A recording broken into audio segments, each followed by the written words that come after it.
Okay, hopefully you will have been successful in completing example 1 and example 2 from the descriptions I gave. So now we're moving on to example 3. Example 3 is just a variation on the previous two. I just wanted to show you it because in this example the table array is not on the same page as the table that you're going to be putting your VLOOKUP in. As you can see here, we've got this table here and our table array is on the next worksheet down here. So this is going to be the table array for example 3, which is on another sheet. So what we're going to be looking for this time is we're going to be looking for the country or the number. Not sure yet until I look at my table array, and Excel is going to look for these and the corresponding zone is going to place in this cell here. So let's have a look at the table array. Yeah, it's countries we're going to be looking for, so we're going to ask Excel to look for a country, and it's going to pop in the correct zone for us on the other worksheet. So here we go. So you type equals VLOOKUP, click in as before, and up comes all of the information that you're going to have to put in as references for your formula. First of all is the lookup value. So we're going to ask Excel to look up the country. So we're going to click in B2, and once again there's a comma after that, so to move us on to the next one we pop in our comma. Now our table array is not on this sheet, so we're going to have to click the next worksheet where the table array is. And as you can see up here, it's giving us the name of the worksheet, example 3 table array, which is the name of the worksheet. So what it's telling us is we've moved from the previous worksheet onto another worksheet, so we need to keep this in, as it's telling Excel where to look for the table array. So now as usual we just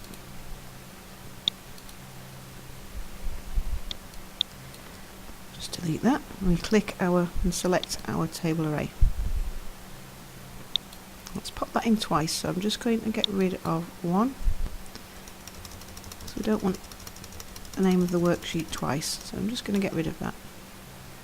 So as you can see now we've got our lookup value, we've got the table array, which it's telling us it's in example 3 table array worksheet, and then it's giving us the range.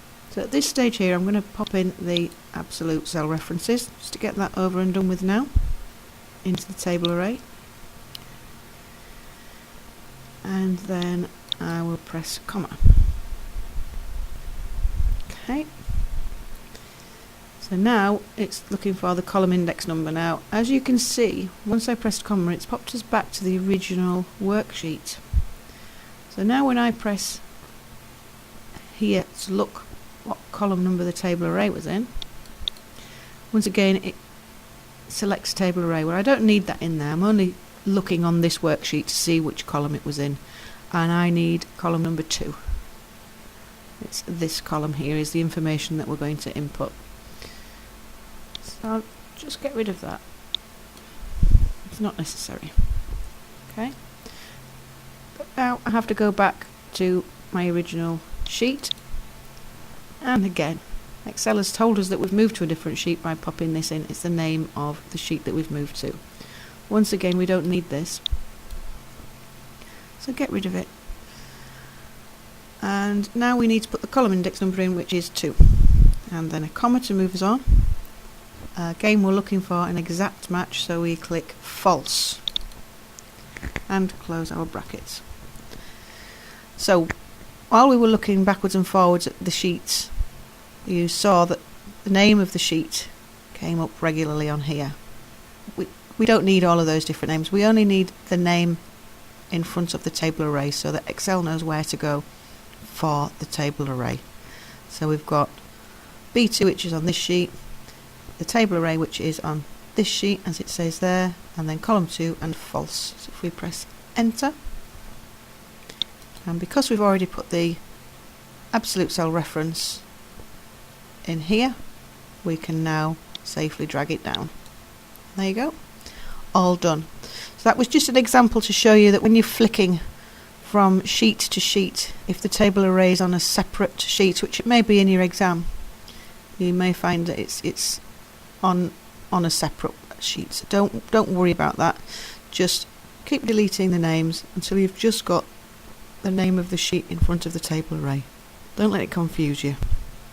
Okay, so if you want to go away and have a go at example 3, see how you get on.